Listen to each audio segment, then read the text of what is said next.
Israeli कुत्तों की बर्बरियत का एक और अहम सबूत मंजराम पर आ गया।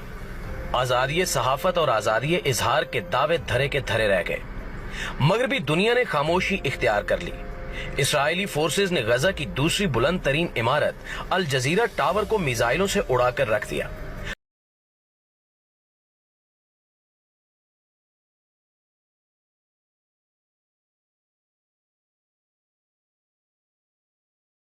बड़ी हलाकतों की इतलात मंजराम पर आने लगी हैं। क्या इसराइली कुत्तों को मगरबी ममालिक और अमेरिका धड़ाधड़ असलहा फराहम कर रहा है और सहाफियों को क्यों निशाना बनाया जा रहा है?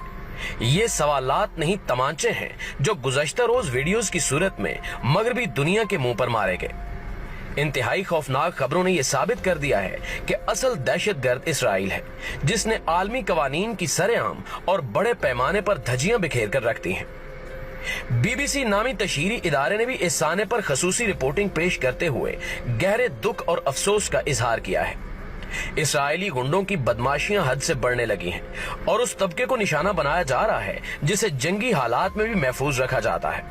सहाफियों पर गोलियां बरसाना जमहूरियत का कत्ले आम कहलाता है, मगर गजा में सहाफियों पर रॉकेट्स फायर किए जा रहे हैं और इसराइली फौजी गैर मुल्की मीडिया नुमाइंदगान को भी निशाना बना रहे हैं, जिससे साफ जाहिर होता है कि इसराइल आने वाले दिनों में बड़ी कार्रवाइयां करने का इरादा रखता है। गजा में सहाफियों की मुश्किलात को करीब से समझने के लिए ये वीडियो देखना इंतहाई जरूरी है, जो गुज़श्ता रोज वायरल हुई, जिसमें एक खातून रिपोर्टर अल जजीरा नामी खबर रसां इदारे की इमारत के करीब खड़ी कशीदा सूरत हाल पर बात कर रही थी कि अचानक इसराइली कुत्तों की जानिब से बमबारी शुरू कर दी गई और आन की आन में पूरी इमारत जमीन बोस हो गई। ये खातून अल जजीरा टावर से कुछ मीटर्स की दूरी पर खड़ी थी और रॉकेट्स गिरने और इसके फटने से ये खातून शदीद खौफजदा होकर कैमरे की फ्रेम से आउट हो गई। आप जरा खुद इस वीडियो को ऑडियो के साथ मुलाहिजा करें ताकि आपको गजा की हकीकी सूरत हाल का बखूबी इल्म हो सके। The offices are in this tower, along with Al Jawhara Tower, which was directly targeted yesterday, a while ago as well. I'm sorry again. मुअज़्ज़िज़ दोस्तों, इस वीडियो को देखकर आपको गजा के मजलूम फलस्तीनियों की हालत जार का बखूबी इल्म हो चुका होगा कि इस वक्त फलस्तीन के मुसलमान किस कर्ब और अजियत से गुजर रहे हैं। गजा की पट्टी पर आबाद मुस्लिम कम्युनिटी को इसी किस्म की सूरत हाल का सामना है। इसराइली फौजी शदीद बमबारी करके गजा के मुसलमानों का खून बहा रहे हैं। ताजा तरीन इतलात के मुताबिक इसराइल की फलस्तीन पर छठे रोज भी वहशियाना बमबारी जारी रही। इसराइली फोर्सेज जमीनी और फिजाई हमले कर रही हैं। जनूबी गजा में सुबह सवेरे रिहायशी इमारत पर बमबारी से खवातीन और बच्चों समेत 10 फलस्तीनी शहीद हो गए। फलस्तीनी हुकाम के मुताबिक जुमे को इसराइली फोर्सेज की जानिब से मगरबी किनारे पर हमले में भी 11 फलस्तीनी शहीद हुए थे, जिसके बाद शौदा की तादाद 150 से तजावुज कर चुकी है, जबकि 1000 से जायद फलस्तीनी जख्मी हो चुके हैं। इसराइली बमबारी के बायस मुतद्दद इमारतें मलबे का ढेर बन चुकी हैं और 10,000 से जायद फलस्तीनी बेघर हो चुके हैं। बरतानवी नशरियाती इदारे ने गजा पर सयोनी फोर्सेज का फिजाई हमला बराह रास्त दिखाया। दूसरी जानिब इसराइली बमबारी के खिलाफ अमेरिका, बरतानिया और जनूबी अफ्रीका में मुजाहरे हो रहे हैं। शिकागो में फलस्तीन के हक में मुजाहिरीन ने फलक शिगाफ नारे बुलंद किए। बरतानवी शहर मैनचेस्टर में इसराइली जारहियत के खिलाफ एहतजाज किया गया। नेल्सन मंडेला के पोते ने इसराइल में जनूबी अफ्रीका का सिफारत खाना बंद करने का मुतालबा कर दिया है। उर्दन फलस्तीन सरहद पर हजारों नौजवान जमा हो चुके हैं और वो सरहद खोलने का मुतालबा कर रहे हैं और हालात दिन ब दिन बद से बदतर होते चले जा रहे हैं। गुज़श्ता रोज अल जजीरा पर इसराइली फौजियों के हमले के हवाले से बरतानवी नशरियाती इदारे BBC ने एक हैरान कुन रिपोर्ट पेश की, जिसके बाद कई सवालात उठाए जा रहे हैं।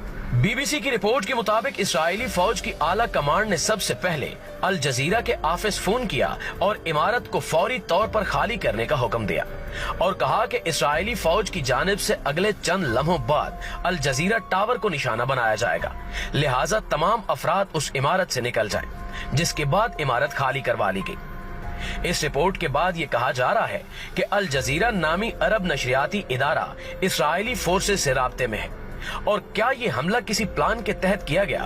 اس قسم کے سوالات نے عالمی دنیا کو پریشان کر رکھا ہے۔ دوسری جانب اسرائیل کے بدماش اور دہشت گرد وزیر اعظم نیتن یاہو نے گزشتہ روز بیان دیا کہ غزہ اور فلسطینیوں پر بمباری اس وقت تک جاری رہے گی جب تک اس کی ضرورت ہوگی۔ نیتن یاہو نے یہ بکواس بھی کی کہ اس محاذ آرائی کے ذمہ دار ہم نہیں ہیں بلکہ ہم پر حملہ کرنے والی جماعت ہے، یعنی کہ مسلمان ہیں۔ اسرائیل اور فلسطین میں کشیدگی 7ویں روز میں داخل ہو چکی ہے اور فی الحال اس میں کمی کے کوئی آثار نظر نہیں آ رہے۔ آج صبح غزہ پر اسرائیل کی بمباری کے نتیجے میں مزید 3 فلسطینی شہری شہید ہوئے۔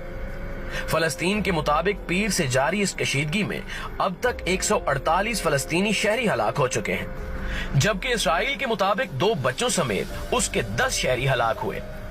اسرائیل کا کہنا ہے کہ غزہ میں مرنے والے افراد میں سے درجنوں عسکریت پسند تھے، جبکہ فلسطینی حکام کے مطابق مرنے والوں میں 41 بچے بھی شامل ہیں۔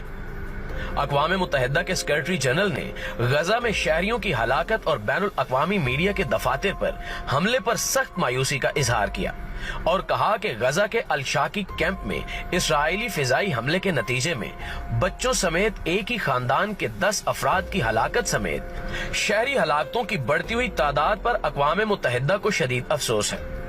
اقوام متحدہ کے سیکرٹری جنرل نے تمام فریقوں کو یاد دلاتے ہوئے کہا کہ عام شہریوں اور میڈیا کو نشانہ بنانا بین الاقوامی قوانین کی خلاف ورزی ہے اور ہر قیمت پر اس سے گریز کرنا چاہیے۔ اقوام متحدہ کی سیکیورٹی کونسل نے صورتحال کا جائزہ لینے کے لیے آج کے روز اجلاس بھی طلب کر رکھا ہے۔ دوسری جانب امریکی صدر جو بائیڈن نے اسرائیل اور فلسطین کے مابین جاری کشیدگی میں تشدد کے ایک اور دن کے بعد اسرائیل کے وزیر اعظم نیتن یاہو اور فلسطینی صدر محمود عباس کو فون کیا اور دونوں سے پرتشدد کارروائیاں روکنے کا مطالبہ کیا۔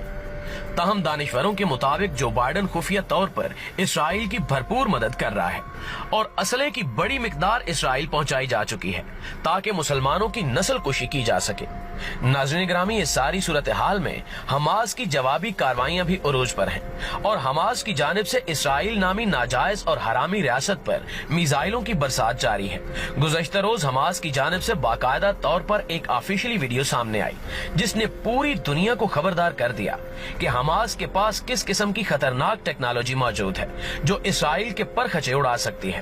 اس ویڈیو میں حماس کے جنگجوؤں کو روسی ساختہ میزائل سسٹم بیٹریوں میں لوڈ کرتے دیکھا جا سکتا ہے، جبکہ حماس کے پاس موجود ایئر ڈیفنس سسٹم کی چند جھلکیاں بھی اسی ویڈیو میں دکھائی گئی ہیں۔ درجنوں کے حساب سے خطرناک راکٹس بیٹریوں میں لوڈ کرنے کے بعد ایک ساتھ اسرائیل پر فائر کیے گئے، جن کی گھن گرج سے ہی انسان کا دل دہل جائے۔ عید الفطر کی شب حماس نے جو راکٹس اسرائیل پر داغے تھے، یہ ویڈیو انہی راکٹس کی ہے جنہوں نے اسرائیلیوں کی چیخیں بلند کروائیں۔ حماس کے راکٹس نے یہودیوں کا بھاری جانی و مالی نقصان کیا، جس کے بعد غصے اور بدلے کی آگ میں جلتے ہوئے اسرائیلی شرپسند حکومت نے زمینی جنگ کا اعلان کیا تھا اور حالیہ کی جانے والی کارروائی بھی اسی سلسلے کی ایک کڑی ہے۔ مغربی طاقتیں بشمول امریکہ اسرائیل کو فل سپورٹ کر رہی ہیں، جبکہ عرب حکمران خطرناک ہوتی ہوئی صورتحال پر بھی خاموش ہیں۔ الجزیرہ سمیت میڈیا کے دفاتر کو راکٹوں سے اڑانا کہاں کی انسانیت ہے، جبکہ نہتے فلسطینی بچوں، عورتوں اور بزرگوں پر بارود برسانا انتہائی شرمناک عمل ہے۔ دنیا بھر کے ممالک کو چاہیے کہ وہ گنڈا گرد اور دہشت گرد اسرائیل کو روکیں اور اسلامی ممالک کو اسرائیلی کتوں کے خلاف جہاد کا اعلان کرنا چاہیے، ورنہ امت مسلمہ بھی عذاب خداوندی کے لیے تیار